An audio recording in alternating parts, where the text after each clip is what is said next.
So let's see a slightly different story now, or a very different story now from John.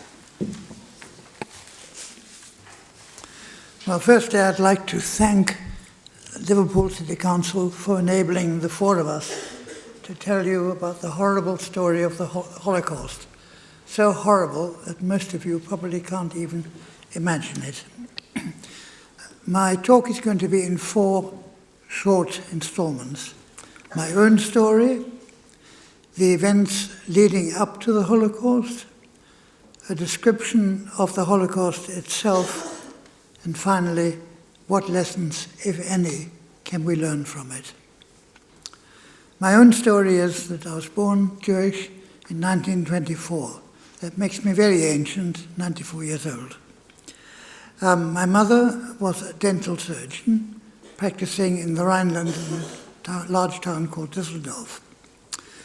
My stepfather was also a dentist, practicing in a smaller town. He was a very good dentist, and politically, he was a socialist. The other dentist in this small town was not a very good dentist, but also he was a Nazi, and he was jealous of my stepfather. And on 2 occasions, they ransacked his house while he was out. And on the second occasion, they left a paper warning saying, "The next time we'll get you."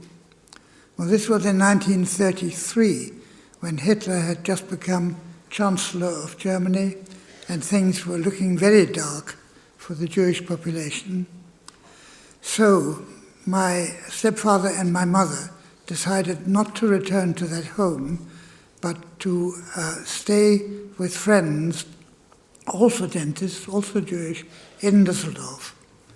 And they'd been there for a few days when one evening there was a knock on the door, and 3 men in civilian dress, ordinary dress, brandishing revolvers, forced him into a car that was waiting outside. And the next day, he was found dead in a water reservoir with a bullet through his head. My mother was taken by the police into what was called police custody overnight. My mother, of course, had never been in a prison cell. She was horrified, and she decided that under those conditions, she and I was an only son, only child, could not stay in Germany any longer. Luckily, my mother had a brother who had lived in Amsterdam in Holland for a number of years, so that's where we went. I was sent to school there. I couldn't initially speak Dutch, of course, I only spoke German, but within a year, I spoke fluent Dutch. And I was very happy there. My uncle looked after me. My mother tried to get permission to work in Holland, but couldn't get permission. And so she went to Brussels in Belgium, where she worked in a hospital for nothing, teaching students, and in the morning. And in the afternoon, she worked for a Belgian dentist who paid her so that she could afford to live. In 1937, the British government allowed a large number of German and Austrian Jewish dentists to come and practice in this country, because we didn't have enough dentists here.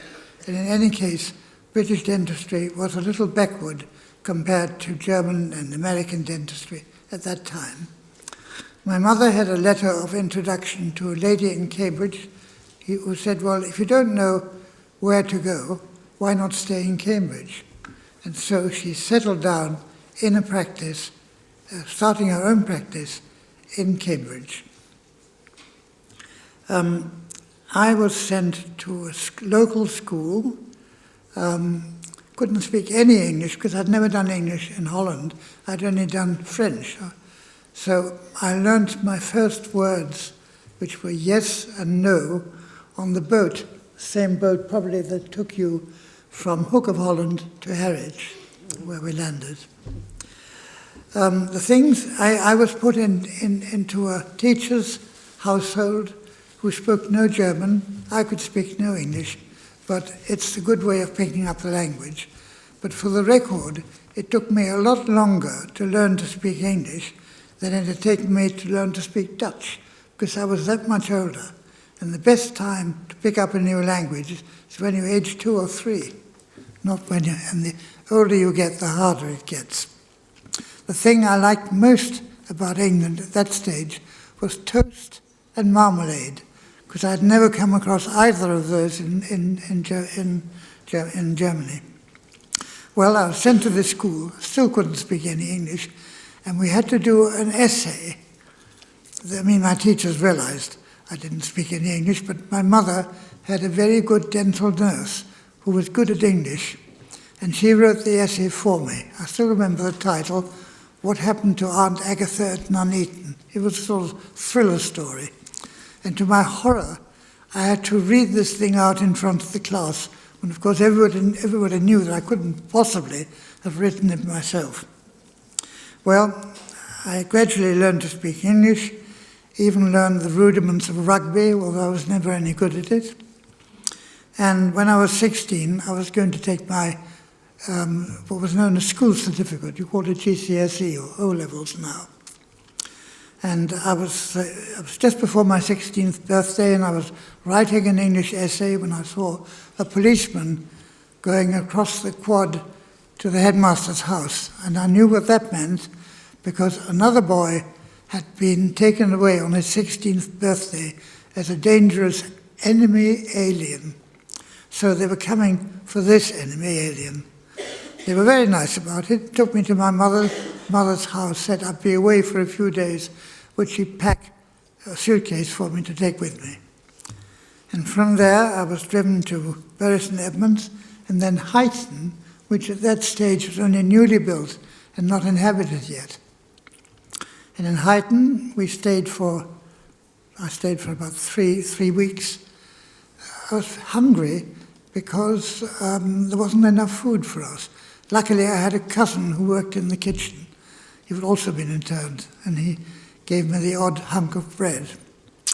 From there, we were taken by boat to the Isle of Man, where I don't know if any of you been to the Isle of Man? No? One.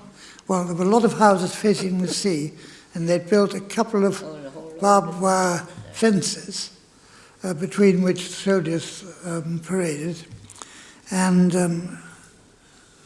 there we started a school of sorts, and we had enough food, because we had no idea what would happen to us.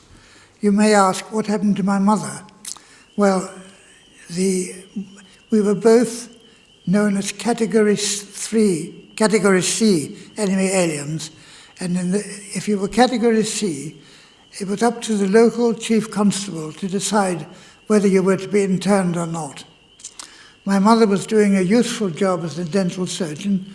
Quite a lot of dental surgeons had been called up, so they allowed her to stay, but I went. And then one day, we were taken by boat to Greenock, which is near Glasgow, on the river, transferred to a larger boat, which in convoy went to Canada.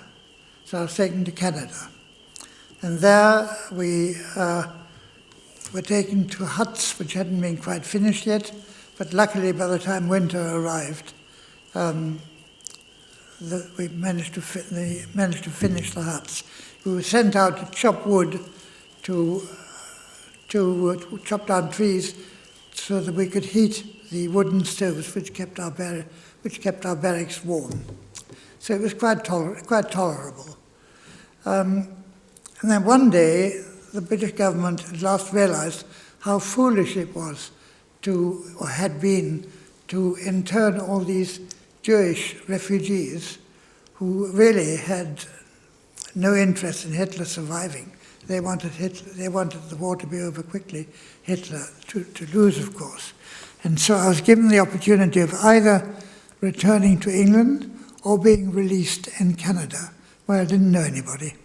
So I chose to come back, and after a fortnight or so at home, went back to school.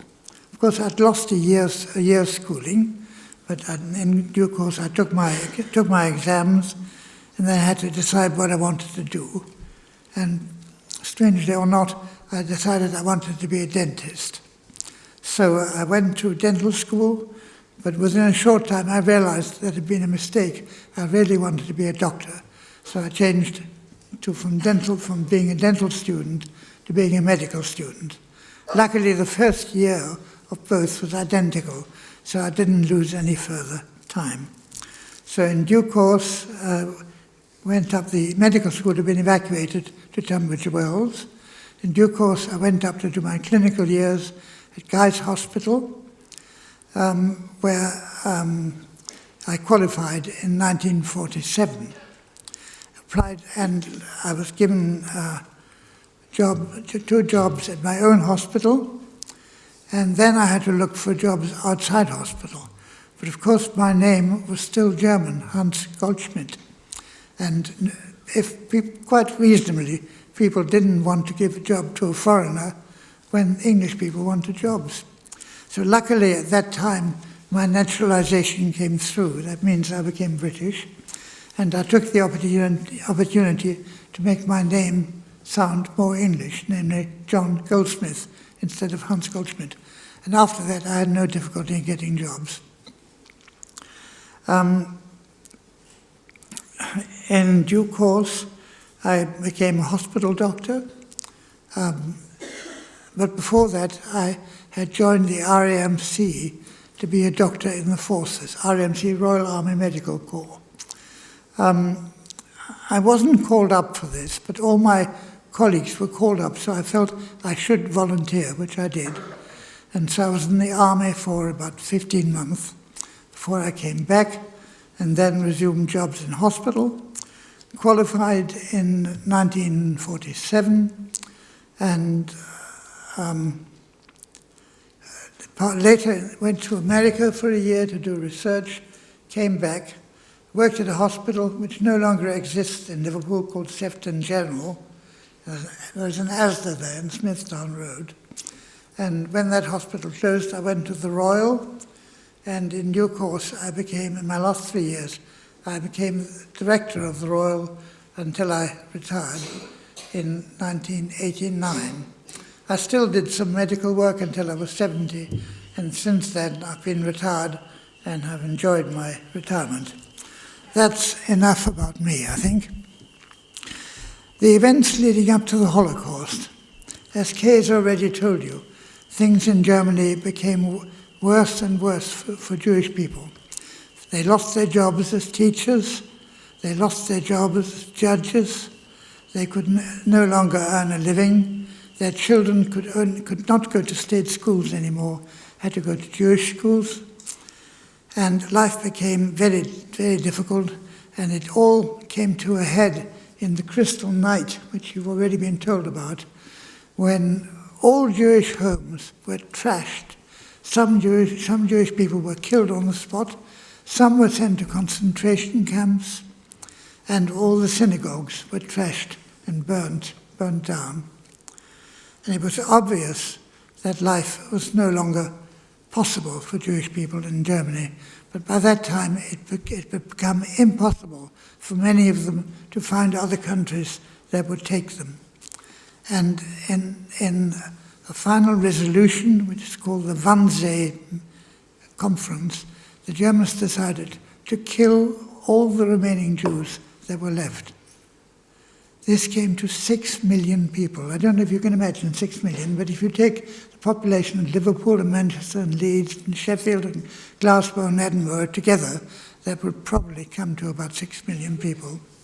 The Jews weren't the only one who were taken to these extermination camps. There were gypsies, travelers, as we call them now, Romanis, communists, prisoners of war, and gay people. The conditions were horrible.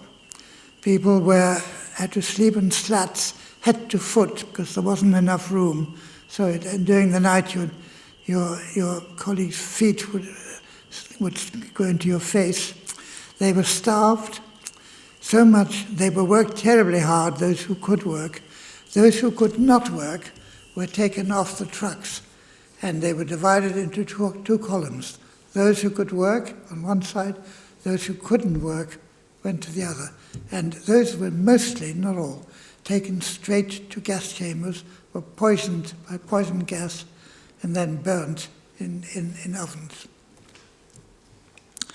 If you were in one of these huts in the morning, there would inevitably be several dead people, several corpses lying down, and they had to be disposed of.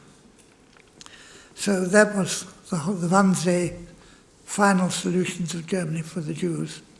And they did murder, as I said, 6 million people, leaving only a small proportion of, a tiny proportion, who managed to escape or survive the camps. And of course, a small proportion had emigrated to England, to America, to South America, even to China. They were the lucky ones who got away. Now, what were the lessons in this for all of us? Could it happen here? You'd think not. But I must remind you that throughout history, there have been mass murders. In Russia, millions of people were starved to death, sent to gulags, and killed there by starvation and hard work. China lost 10 million people in their revolution. That was only 70 years ago or so, through starvation and mass killings. France behaved badly in Morocco, killed lots of North African people. Belgium killed millions of people in the Congo. In England, we were not innocent. In India, our behavior over the years, a long time ago, admittedly, was very bad. We killed many thousands of Indians. And the idea of a concentration camp started in South Africa, where we were fighting the Boers around the turn of the last century. So it could happen anywhere. It could happen in England.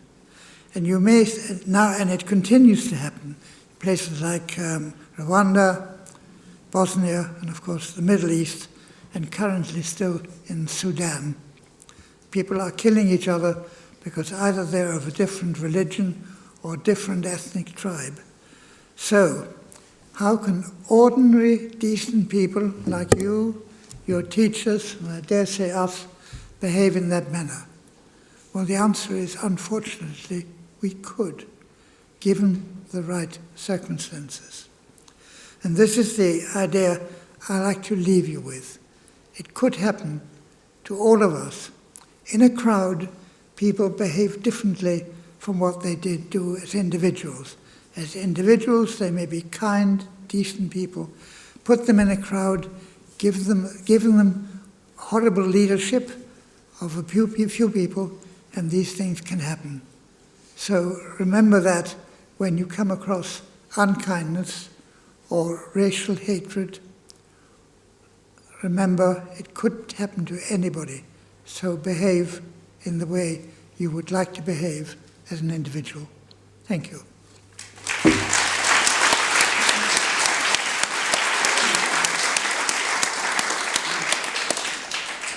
Right, thank you, John. So a different story there. Conscious of time as well. Probably have about time for about 3 questions to John. So I'm going to choose schools that haven't spoken already. So straight away, there we are. Florence Melly, I think it is. How do you feel about the Holocaust?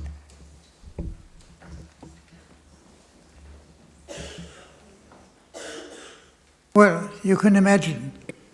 Luckily, I was not a victim myself, but my grandmother had 6 children, 3 of whom, and their families, and their young children, were all killed.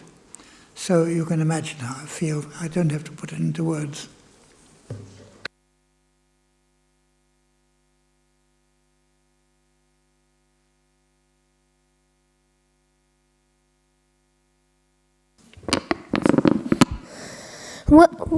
What type of medical activities were you doing? That was a really... How did you know? First I became a general physician. That means a hospital doctor who looks at people who have internal complaints. And then I decided to had the opportunity of working with some kidney doctors in America and decided to become a kidney specialist. And I helped to set up the dialysis regime for the Mersey region. That dialysis is treatment of people whose kidneys have failed.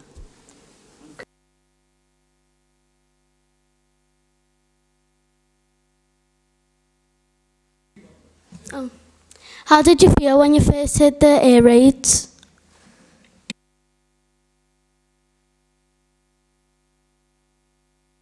Well, I found it rather exciting, actually. The first time a bomb went off near me was in a little village not far from here, where I was staying for a weekend with a school friend of mine.